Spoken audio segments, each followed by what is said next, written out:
Most people think discipline is about restriction, about control, about rules. The very word discipline triggers memories of being told what not to do, of limitations, of boundaries that felt like cages. We associate it with sacrifice, punishment, and a kind of robotic rigidity that seems almost inhuman. And so we resist it, we push it away, we label it as something cold, something that stifles creativity or spontaneity or fun. But what if we've misunderstood discipline all along? What if discipline isn't a cage at all, but a key?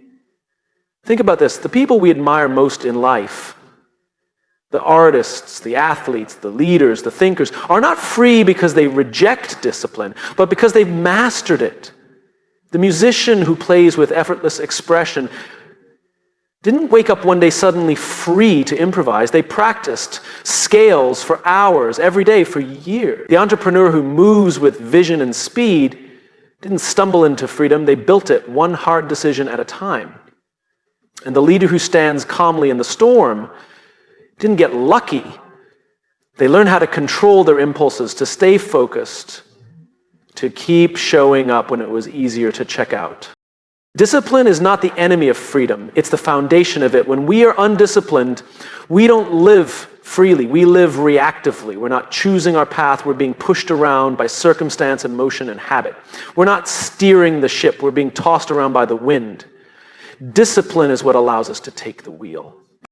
I want to share a story. A few years ago, I met a young man. We'll call him Matt. Matt was smart, passionate, full of ideas. He wanted to start a business. He had vision, and more importantly, he had heart. But there was one problem. He couldn't seem to follow through. He'd start something strong, then lose steam. He'd plan, he'd dream. But when it came to the doing, when the excitement wore off, he'd drift. Every time we met, there was a new idea, a new direction, but no momentum. One day I asked him, Matt, what do you actually want? He said, I want freedom. I want to live on my own terms. So I asked him a harder question. What are you willing to do every day to earn that freedom? He was quiet for a moment. That question doesn't ask about passion or talent. It asks about discipline. And for a moment, the truth was clear. He had a discipline problem. He had a freedom problem. He thought freedom was about doing what he wanted when he wanted, but real freedom? It's about building something so meaningful that the daily disciplines become worth it. You see, the irony is this. When we chase freedom without discipline, we end up with neither. But when we commit to discipline, we gain both. That's the paradox. A friend of mine is a writer. She writes at the same time every morning at 5:30 a.m. before the sun is up, before the world can interrupt her. For years, she resisted that structure. She thought, I'll write when I feel inspired. And for years, she didn't write. Not really. She scribbled. She started. But she didn't finish. Now, she has multiple published books. Not because inspiration suddenly showed up, but because she stopped waiting for inspiration and started inviting it through discipline. When I sit down at 5:30, she told me, the muse knows where to find me. You have to stop thinking of discipline as the opposite of passion. It's the partner of passion. It's what allows us to take that spark and turn it into something that burns. Discipline creates space. Space for clarity, space for creativity, space for depth. Without discipline, we live in chaos. Not the fun, spontaneous kind, but the kind that overwhelms us, that leaves us constantly reacting, constantly stressed, constantly falling short of who we know we could be. And that's the most painful part, because deep down we know we're capable of more. We know we're not giving our best, not because we don't want to, but because we haven't learned how to build the systems that protect our time, our energy, our focus. No, we haven't learned how to protect ourselves from our worst impulses. That's what discipline does. It protects our potential. It's not about perfection. It's not about never slipping up or grinding ourselves into the ground. It's about choosing what matters most and choosing it again and again, especially when it's hard. Because the truth is, we will face resistance. We will have days when we don't feel like it, when the goal feels far, when the grind feels pointless. But in those moments, discipline steps in and says, do it anyway. Not because it's easy, not because you feel like it, but because you said you would, because your future self is depending on you. Because the life you want is built not on occasional inspiration, but on consistent effort. Discipline is the difference between what we say we want and what we actually build. It's how we become trustworthy to ourselves. And when we become trustworthy to ourselves, when we know that we will show up, keep our word, do the work, we stop doubting, we stop questioning our worth, we move with confidence, not because we know we'll succeed every time, but because we know we won't quit when it gets hard. That's freedom. To build discipline is to reclaim our agency, to declare that we are not at the mercy of distraction, emotion, or fear, that we are capable of choosing, of building, of becoming. So let's stop thinking of discipline as a punishment and start seeing it for what it really is. A gift, a key, a path to a life lived on purpose. Because in the end, discipline isn't about control, it's about freedom. And freedom, real freedom, is something we earn, one decision at a time. Some people look at others and say they're just naturally disciplined, as if discipline is something written in our DNA, something we either have or don't. We look at people who wake up early, who stick to their workouts, who write every day, and we say things like, well, they're just wired that way. I could never do that. But here's the truth. Nobody is born disciplined. Discipline is not a personality trait. It's not genetic. It's not something you either inherit or miss out on. It's not some superpower reserved for the elite or the unusually focused. It is a daily choice. A moment-to-moment decision. And like any choice, it starts in the smallest possible way. It begins when the alarm goes off and we choose whether to hit snooze or start the day. It begins when the phone buzzes and we choose whether to scroll or stay focused. It begins when it's easier to give up, easier to delay, easier to lie to ourselves, and we choose not to. Discipline is built in those moments when no one is watching, in the quiet corners of life, where there's no praise, no spotlight, no applause, just you and the decision in front of you. I once met a CEO who told me something that changed how I see discipline. He said, the hardest part of my job isn't making big decisions, it's making the same small ones every single day. That struck me. Because we tend to think that success, achievement, mastery, they come from the big moments, the breakthroughs, the turning points, but they don't. They come from the small, repetitive choices we make when nobody else cares, but we do. That's the real test. When the novelty wears off, when the excitement fades, when the thing you said you wanted starts to feel like a burden, when the path gets hard and there's no guarantee it'll work out, what do you do then? Because discipline doesn't show up when things are easy. It's forged in discomfort, in uncertainty. It's the part of us that whispers, do it anyway, not because we're motivated, not because it feels good, but because the person we're becoming depends on it. I remember talking to a young leader once. She was working on a nonprofit startup, passionate, driven, full of energy, but she was struggling with follow-through. She told me, I want to be disciplined, but I'm just not that type of person. And I asked her, what type of person do you think is disciplined? She paused. Someone who always wants to do the work. Someone who never complains. I smiled. That person doesn't exist, I said. Discipline isn't about wanting to do it. It's about doing it even when you don't. That's the myth we buy into, that discipline means we always feel like it, that it should be effortless. But the truth is, disciplined people struggle too. They get tired. They doubt themselves. They face resistance. The only difference is they don't let those feelings make the decision. They've trained themselves to choose. They've built a system where their values lead, not their moods, where their mission is louder than their excuses, where their identity, who they want to become, guides their behavior. And here's the beautiful thing. Every time we make the right choice, we reinforce that identity. We cast a vote for the person we want to be. One choice might not change your life, but 1,000 little choices, that's how character is built. Discipline is not a straight line. It's not perfection. It's a messy human process. Some days you'll get it right, some days you won't. That's okay. The goal isn't to never fall. It's to rise quicker each time, to shorten the gap between failure and recommit. There's a quote I love. You don't rise to the level of your goals, you fall to the level of your systems. Discipline is the system. It's what you fall back on when motivation runs dry. It's the scaffolding that holds up your intentions, and like any system, it has to be maintained, adjusted, rebuilt sometimes, but it gives you something to lean on when your willpower alone won't cut it.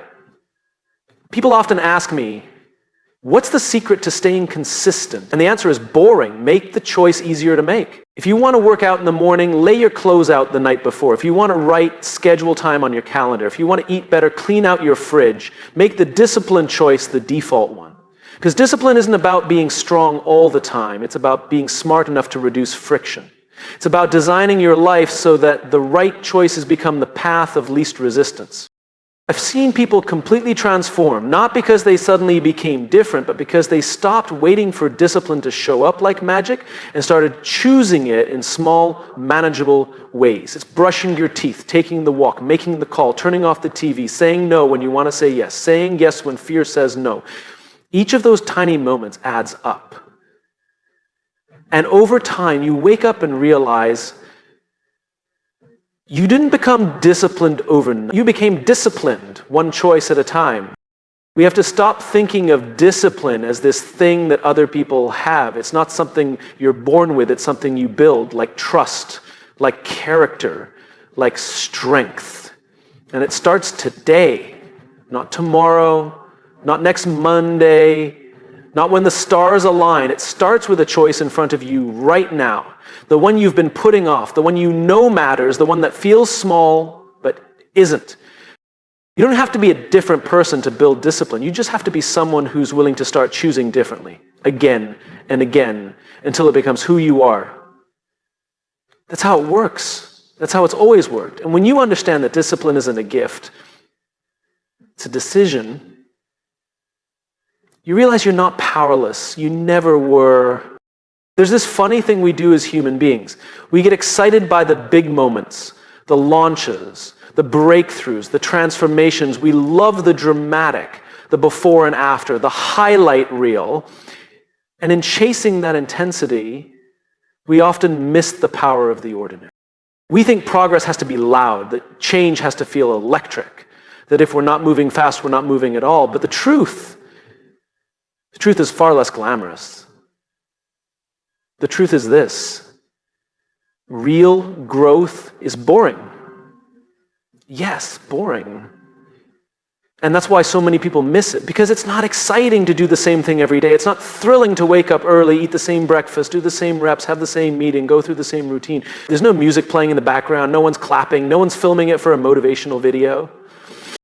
It's just you doing the thing again and again and again. But if we look closely, that repetition isn't the absence of growth, it is the growth. It's not a plateau, it's a foundation. And without it, nothing we build will last. There's a reason professional athletes run drills they learned in grade school. There's a reason world-class musicians still practice scales. There's a reason the most successful people you know live by routines that seem from the outside utterly unremarkable. It's not because they lack imagination, it's because they understand something most people don't. Consistency beats intensity. Every time. Anyone can sprint for a day. Anyone can work hard when they're inspired, when the energy is high and the vision is clear. Anyone can make a promise in the heat of a moment. But discipline? That's not about how hard you can go, it's about how long you can stay the course. There's a story I once heard about a stone cutter. He strikes a rock 100 times with his hammer and nothing happens. It's not a crack, not a shift, not even a sound. But on the 101st strike, the rock splits clean in two. Now, was it the final strike that made it happen? Of course not. It was every strike that came before it. That's how consistency works. You may not see progress right away. You might feel like nothing is changing. But every repetition, every effort, every boring, thankless act is moving you closer, even if you can't see it yet. The reason most people don't build what they're capable of building is not because they don't have the talent, it's because they can't stomach the boredom of doing what works over and over again. We live in a world obsessed with quick wins. We're told to hustle, to grind, to go all in.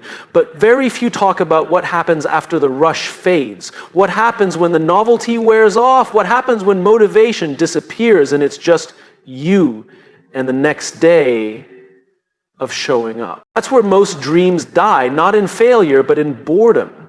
I once worked with a young startup founder, brilliant guy, visionary thinker. He could rally a team with just a few words. But every few months, he would pivot, change the product, rebrand the company, shift the entire strategy. Not because the idea wasn't working, but because he got bored.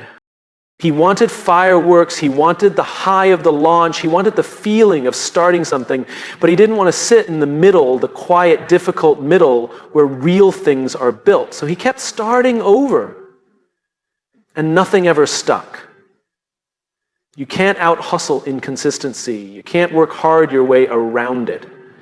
The people who create real impact, who leave a legacy, who build what matters, they learn to fall in love with the process, not just the outcome. They embrace the boring. Because the boring repeated over time becomes something beautiful. A pianist once told me, I've played the same scale every morning for 20 years. Not because I have to, but because it reminds me that mastery begins with the basics.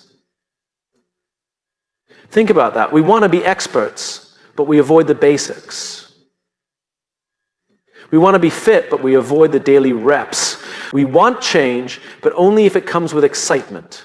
But nothing that lasts is built on excitement alone. What lasts is built on rhythm, on repetition, on showing up when it's hard, on doing the work when no one is watching, on trusting that small efforts compounded over time will create something extraordinary.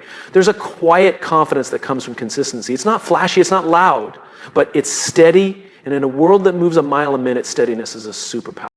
You don't have to do extraordinary things every day. You just have to do ordinary things consistently. Want to get stronger? Go to the gym even when you don't feel like it. Want to be a better writer? Write every day even when the words don't flow. Want to be a better partner? Show up for the small moments, not just the big ones. Want to lead better? Keep your promises. Even the ones no one else remembers. Because that's the thing about consistency. It's not just about what you do, it's about who you become. When you keep showing up, you prove something to yourself. You build trust, not with others, but with yourself. And that's the foundation of all confidence. Not talent, not charisma, not even results. Trust. The kind of trust that says, I will keep going, even when it's hard, even when it's dull, even when no one notices, because this matters. Discipline isn't about doing everything today, it's about doing something today, and tomorrow, and the next day. That's how you win. That's how you grow. That's how you build anything worth building. So the next time you're tempted to quit, not because it's impossible, but because it's boring, remember this. Boring is the path. Repetition is the secret. Consistency is the strategy. Not just once, but always. Every great thing you admire was built that way, and so will you be. We like to believe that willpower is enough, that all we need is more grit, more hustle, more internal strength. If we just had more self-control, we'd stay consistent, we'd follow through, we'd be disciplined.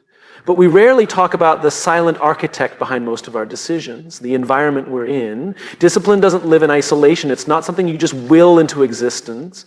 It's not about being the strongest person in the room. It's about designing a room that supports your strength. The people we surround ourselves with, the places we spend our time, the way our spaces are arranged, the habits we normalize, those things matter. In fact, they matter more than we want to admit. Because if we admit they matter, then we have to admit that we're not as self-made as we think. And that's hard for the ego. We want to be in total control. We want to believe we're tough enough, focused enough, independent enough to push through anything. But the truth is, even the strongest people get tired. Even the most disciplined minds are influenced by what's around them. Environment is not neutral. It either fuels your discipline or it quietly erodes it. I once worked with a leader who had all the drive in the world, smart, sharp, incredibly ambitious.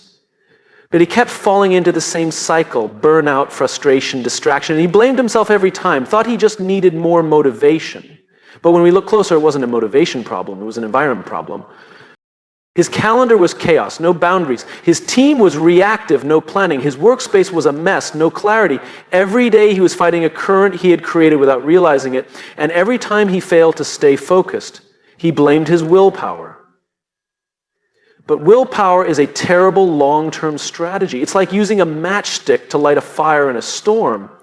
It might catch for a moment, but it won't last. What lasts is design. What lasts is systems. What lasts is an environment built to support who you want to become. So he got to work. He began building structure into his days. He put buffers in his calendar, started each morning without email, created spaces for deep work, adjusted how he communicated with his team. And over time, slowly, quietly, things began to shift, not because he changed overnight, but because the world around him stopped fighting his best intentions. You see, when your environment aligns with your values, discipline becomes easier, not effortless, but easier. Imagine trying to eat healthy while keeping junk food in every drawer, or trying to stay focused with 10 browser tabs open and your phone buzzing every 5 minutes. Imagine trying to wake up early while going to bed with the TV on and notifications lighting up your nightstand. That's not a discipline problem. That's a design problem. The most disciplined people don't have more willpower than you. They've just learned to reduce the friction between intention and action. They've learned that the path to discipline isn't paved with self-punishment. It's cleared by thoughtful design. That means setting up your space for focus. It means surrounding yourself with people who pull the best out of you. It means choosing environments that encourage the behaviors you want to repeat. And maybe most importantly, it means protecting yourself from your future tired, tempted self. Because when you're tired, stressed, or bored, you won't make the best decision, you'll make the easiest one. That's human. That's not weakness, that's wiring. So why not stack the deck in your favor? Why not prepare the environment in a way that helps your future self win? A reason writers often write in the same spot. A reason the military trains with discipline embedded into every detail of the day. They're not just practicing skill, they're reinforcing environment. Repetition creates rhythm, and rhythm creates identity. If you want to change your behavior, you have to change the soil it grows in, because no matter how strong the seed, if the soil is dry, if the sunlight is blocked, if the weeds are thick, it won't grow. And this applies to people too. You cannot become the best version of yourself while spending every day in an environment that feeds your worst habits. You can't stay focused around people who normalize distraction. You can't stay disciplined when you're constantly being pulled towards shortcuts, temptations, or chaos. So ask yourself, who are you surrounded by?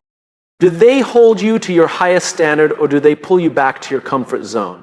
Are your spaces designed for action, or do they encourage avoidance? Is your schedule built for progress, or is it built to please others and chase urgency?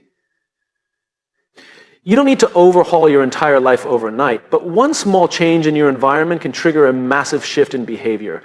Move your phone out of the bedroom.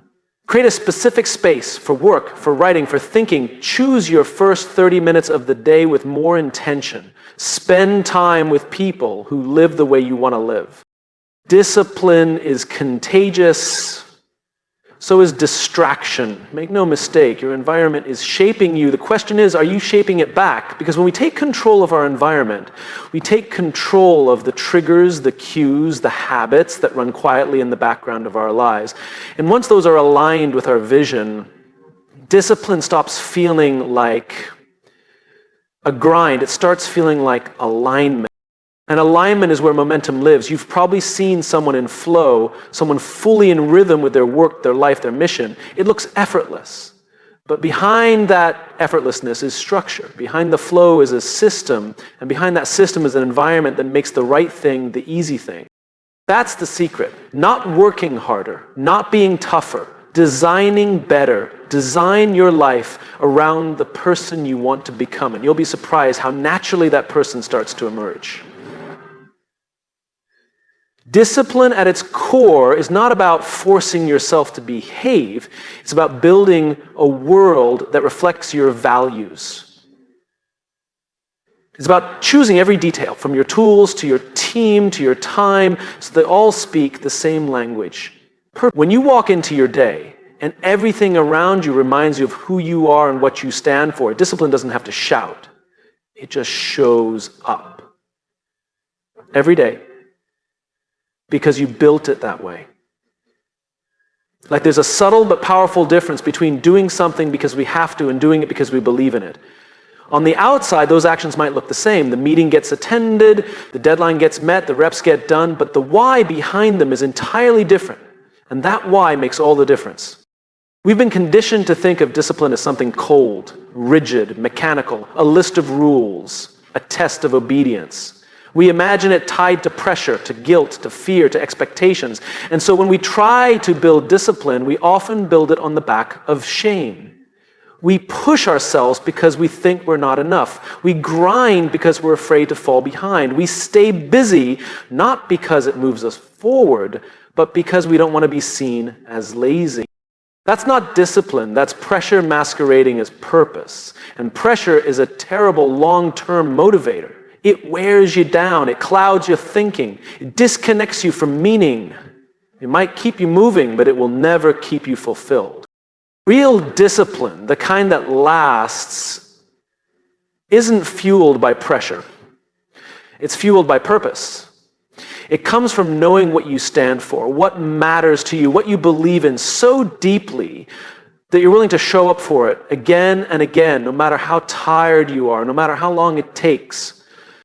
I once worked with a teacher who had spent over 30 years in the classroom. She wasn't flashy, she wasn't loud, but she was consistent. Every morning she was the first one there. Every student knew they could count on her. She didn't stay because of the paycheck. She didn't show up because someone was watching. She showed up because she believed that her presence made a difference. That's what purpose does. It anchors you. It gives you a reason to keep going that's bigger than outcomes or optics. It quiets the noise. It gives the grind meaning, because the truth is, discipline without purpose is just punishment. But discipline with purpose, that's power. That's direction.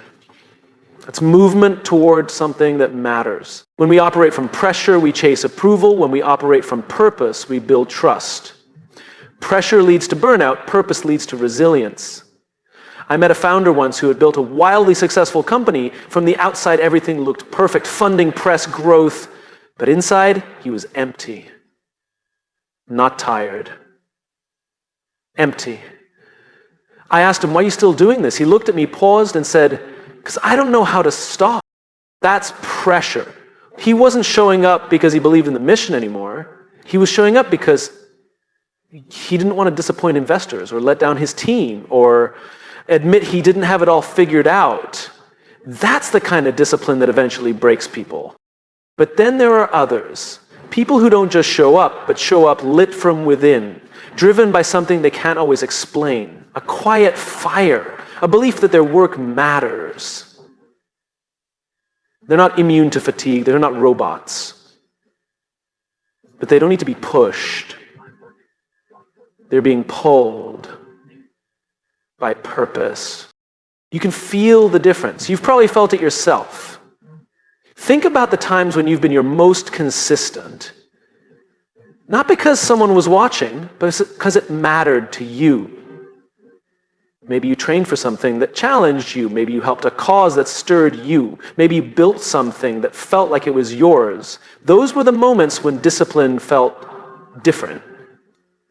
Lighter, cleaner, more sustainable. That's what we need more of. Not more pressure, but more clarity of purpose. And that begins with asking better questions. Not what should I do, but what do I care about? Not what will make me look successful, but what will make me feel aligned. Not how do I become more productive, but what's worth being productive for. Purpose doesn't have to be grand. It doesn't have to be global. It just has to be honest. You don't need to save the world.